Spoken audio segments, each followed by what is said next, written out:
casinos.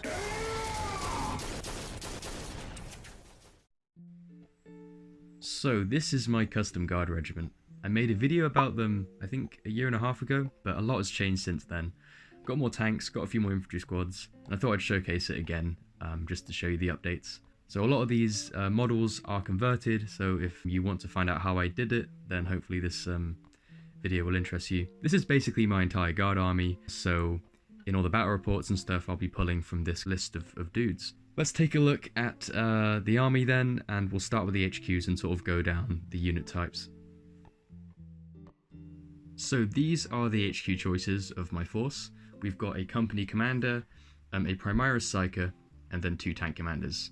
The tank commanders we'll talk about a little bit more in detail when we discuss the Lemonrusses, so I'll just leave these to one side. My prized possession, Lord and Saviour, and company commander of this army is Diddle right here. He's a very old model. I actually made him quite a while ago, and he's just sort of kit bashed from various kits. If you have any Rattling models, you'll know that this guy is one of the models from that set. What I've done with this guy is take an Acadian helmet, shaved this guy's head off a little bit and stuck it on top. This guy's a very small diddy dude, so to show that I wanted to kind of give him a plasma pistol that he holds with 2 hands basically. So like it's almost, you know, it's just a rifle, it's got a buttstock as well.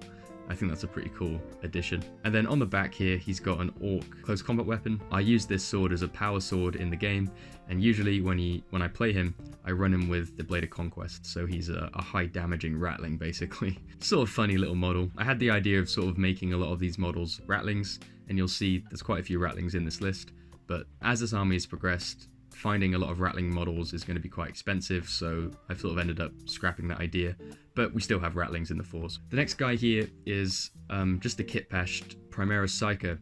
This guy sort of acts as many things. Recently, he's been acting as an Astropath instead of a Primaris Psyker, just because Astropaths are just way more efficient really for their points. He's basically just a kit-bash guy from all over the place. You've got some AdMech heads and AdMech backpack there. And then this psychic staff is from some Warhammer Fantasy kit that I can't remember, but I had it lying around. He's just a nice proxy really to have as a psychic guy. So they're the 2 HQs. And let's move on to the troops then. These are the troops. I've also added their dedicated transports as well. We've got 3 Chimeras and we've got 3 infantry squads. We've got some spare models at the back as well. So if I want to change the loadout of a squad, I can just swap in and out any of the models there. This is the first unit. It's got a heavy bolter.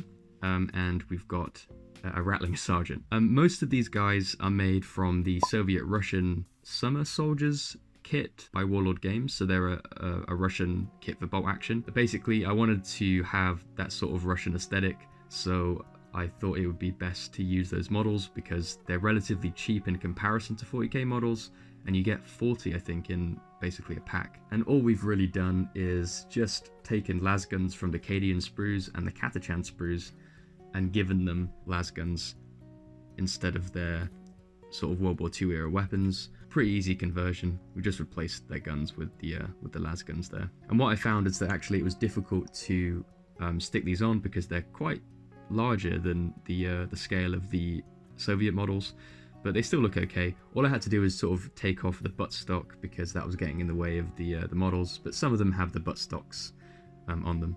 The sergeant here is a Rattling that's been converted from the Blackstone Fortress Rattlings. I think it was it Rain and Rouse? I think they were the Rattlings. Made this sort of Auspex scanner thing into a mini chainsword, and given him a las pistol instead of his like grappling hook that he comes with in the set. And I thought it'd be funny because this entire squad is sort of crouched down. I imagine it's out of respect for the Rattling Sergeant there, so that he's the same height as the other individuals in the squad. So yeah, I like playing with this squad because you just see all these guys, you know, sitting down out of respect for this Rattling guy who's the only one that's defiantly standing up, you know, in the face of the enemy. The squad behind it now, I like to call this squad Molotov Cocktail Gang. As you can imagine, they all have Molotov cocktails. Basically, in the Russian kit, there was a lot of options, and there was a lot of options for different Molotov cocktails and stuff. So we got a guy here that's got a molly, another guy here that's sort of trying to like crouch down with a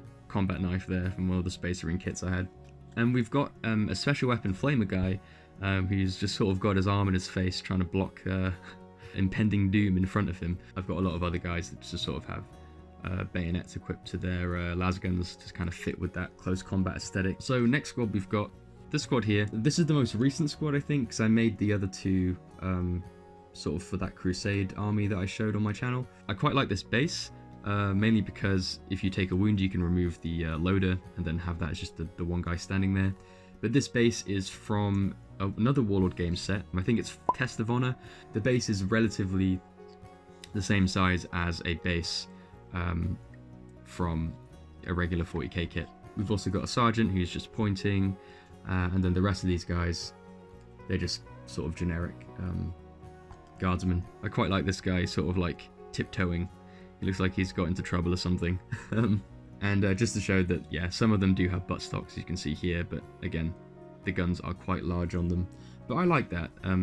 Sort of adds a little bit of character to them, I think. And then we've got the units here that are sort of just spare. We've got a mortar team here. Nothing's really happened conversion-wise. They've just been painted to suit the color scheme. We've got a sergeant who has got a bolt gun, and he's got a little sergeant marking on his shoulder and a little backpack. So he's just a replacement sergeant, really. And then here's just some other basic guys that I have if I want to get rid of, say, the flamer or get rid of the heavy bolter from one of the squads.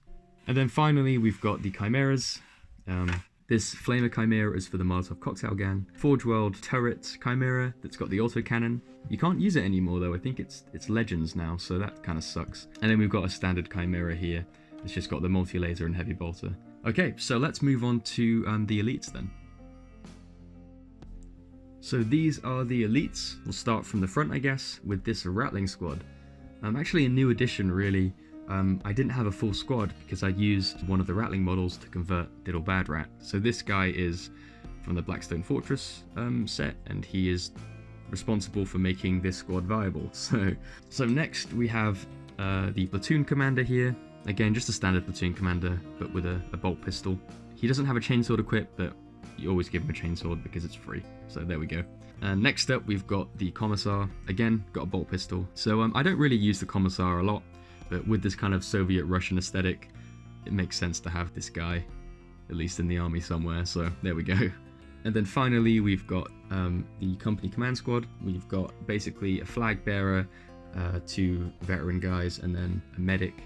The medic is just literally just got a white helmet, really. That's denoting him as a medic. And then the flag bearer guy has the flag arm from the company command set, and we've also got a sickle on there, just because why not. Also, one thing to note, I did actually add like Imperial canteens and other sort of small pouches on the models to kind of sell that they are in the 40k universe and not just World War II soldiers. So they're the elites, and let's move on to the heavy support.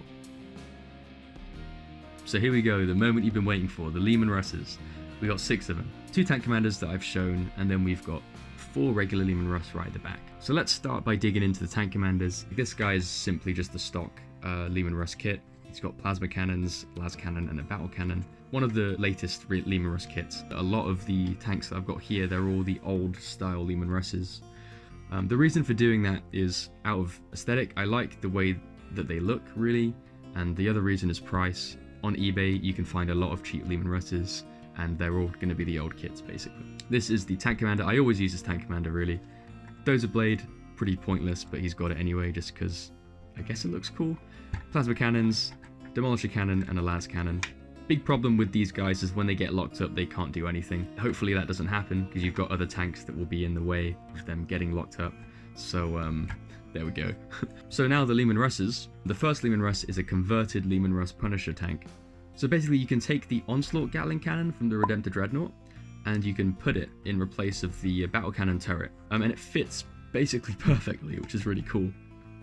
So if you have a Macroplasma Incinerator on your Redemptor and you've got a guard army, you can use the Gatling cannon that comes with that set to actually give it to a Lemonruss, and you get a Punisher Gatling. And we've got 3 heavy flamers. Stormbolter's up there just for extra firepower, really. I had a lot of the Stormbolter kits or Stormbolter pieces lying around from the armored container crates that have a lot of Stormbolters, so you can always use them for sort of extra mounts on top there. And to fit the theme of the army, I added a guy with binoculars, and he's sort of another bolt action mini. Next ones, we've got 2 of the same, essentially. just 2 stock Lemonrusses here. They can be used for anything really. I like to have like these Lemonruss. The battle cannon, las cannon, and heavy bolters are like the classic loadout for me, so I do enjoy using those guys. And then finally we've got, I guess, another stock Lemonruss, but it's got some track guards and no sponson weaponry there. So thanks for watching this video. Again, if you want some more army videos, I'm happy to make them. And in the meantime, stick out for some more content. I'll see you in the next one.